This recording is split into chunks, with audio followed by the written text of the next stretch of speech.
Assalamualaikum warahmatullahi wabarakatuh. Om Swastiastu, Namo Buddhaya, salam kebajikan, salam sejahtera bagi kita semua. Di sini saya dari kelas M3 akan mempresentasikan data mining rangkuman jurnal akademik. Dosen pengampu Bapak Yusril Adrian Eskom Mkom. Dan di kelompok kami ada saya sendiri, Rois, dan Dimas Fahmi Rizaldi, dan yang ketiga Junaidi, dan yang keempat M Guntur, dan yang kelima M Amiruddin. Untuk daftar jurnalnya yang pertama yaitu penerapan teknik clustering data mining untuk memprediksi kesesuaian jurusan siswa, studi kasus SMA PGRI 1 Subang. Dan jurnal yang kedua yaitu pengembangan strategi hubungan pelanggan berdasarkan segmentasi pelanggan menggunakan data mining. Dan yang ketiga yaitu application of data mining using association rule method on sales data in coffee chili cafe. Dan jurnal yang keempat yaitu data mining using a priori algorithm for product recommendation for customers. Dan yang kelima yaitu data mining model or designing diagnostics application implementary level research. Dan untuk jurnal yang pertama yaitu penerapan teknik clustering data mining untuk memprediksi kesesuaian jurusan siswa di SMA PGRI 1 Subang. Studi kasus penggunaan teknik clustering data mining dengan metode CRISP-DM. Dan untuk algoritmanya yaitu teknik clustering dengan metode Cruise Industry Standard Process for Dating Mining CRISP-DM. Penelitian ini bertujuan untuk menganalisa kesesuaian pemilihan jurusan oleh siswa di SMA PGRI 1 Subang. Dan untuk parameter yang pertama yaitu clustering, yang kedua yaitu data mining, dan yang ketiga suitability, dan yang keempat major student. Dan untuk kesimpulannya dari jurnal yang pertama yaitu menganalisis kesesuaian jurusan oleh siswa menggunakan teknik clustering data mining efektif dilakukan. Tahapan metode penelitian: business understanding phase, data is in understanding phase, data preparation phase, modeling phase, evaluation phase, dan yang terakhir yaitu deployment phase. Dan yang kedua yaitu pengembangan strategi hubungan pelanggan berdasarkan segmentasi pelanggan menggunakan data mining di PT EGZ. Dan untuk algoritmanya yaitu menganalisis segmentasi pelanggan guna pengembangan perusahaan. Segmentasi pelanggan ini menggunakan metode hierarchical segment berdasarkan resensi, frekuensi, and profit. Dan untuk parameternya yaitu segmentasi pelanggan, dan yang kedua sensi, dan yang ketiga profitabilitas, dan yang keempat frekuensi, customer relationship management. Dan untuk kesimpulannya yaitu segmentasi pelanggan menggunakan teknik hierarchical segment menghasilkan cluster target pasar dan juga segmentasi pelanggan yang diinginkan. PT EGZ memiliki pelanggan domestik sebanyak 163, sebanyak 102 merupakan portable customers, dan sebanyak 61 adalah less portable customers.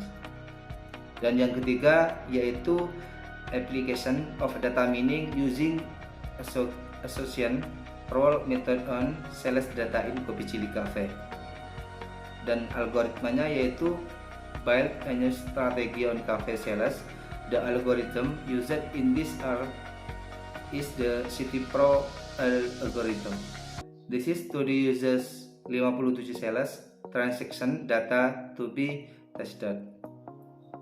Dan parameternya yaitu yang pertama yaitu data mining, dan yang kedua ARM, dan yang ketiga association role, dan yang keempat CityPro market basket analysis. Dan kesimpulannya yaitu pengembangan sistem data mining dengan metode association Role dapat membantu kafe kopi cilik dalam menerapkan salah satu strategi bisnisnya, yaitu membuat kemasan sesuai dengan pola pembelian konsumen. Dalam pengambilan data dari database harus dapat mengambil data periode tertentu, sehingga memudahkan pengguna untuk memilih data yang diinginkan. Dalam membentuk paket sebaiknya memfilter berdasarkan kategori menu, misalnya paket harus dari kategori menu yang berbeda. Dan jurnal yang keempat yaitu data mining using a priori algorithm for product recommendation for customers.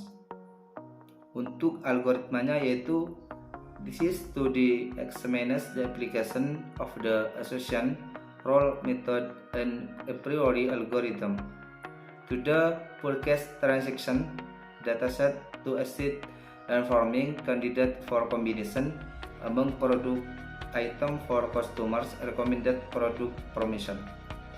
Untuk parameternya yaitu yang pertama a priori algorithm, dan yang kedua yaitu product recommendation, dan yang ketiga association role, dan yang keempat data mining product promotion. Dan untuk kesimpulannya, algoritma a priori yang diuji cobakan pada dataset transaksi penjualan fleksibel untuk digunakan sebagai dasar pengambilan keputusan perusahaan pada area pemasaran. Aturan asosiasi yang terbentuk dapat digunakan sebagai acuan untuk rekomendasi produk yang memenuhi nilai confidence dan support minimum. Dan jurnal yang terakhir yaitu data mining model or designing diagnosis application implementary liver disease. Untuk algoritmanya yaitu in this study researchers will apply and compare several data mining classification method including the C4.5 algorithm, Naivas Bayes and Kenneth Nickboard to nexus implementary liver disease, dan compare which of the three method is the most accurate. Untuk parameternya yang pertama yaitu C4,5, dan yang kedua yaitu Naivas Bayes, dan yang ketiga Kenneth Nickboard, dan yang keempat conversion metric ROC kurva. Dan untuk kesimpulannya yaitu yang dapat diambil berdasarkan penelitian ini adalah kinerja model C4.5 untuk diagnosis penyakit hati memberikan tingkat akurasi sebesar 70,99% dengan nilai area under the curve dalam kurung AOC sebesar 0,950, dan berdasarkan tingkat akurasi dan nilai area under the curve, kinerja metode C4.5 paling baik untuk mendiagnosa penyakit hati, disusul metode Kenneth Nickboard, kemudian Naivas Bayes metode. Mungkin itu saja presentasi dari kelompok kami, kurang lebihnya mohon maaf. Wallahul muwaffiq ila aqwamit thoriq. Wassalamualaikum warahmatullahi wabarakatuh.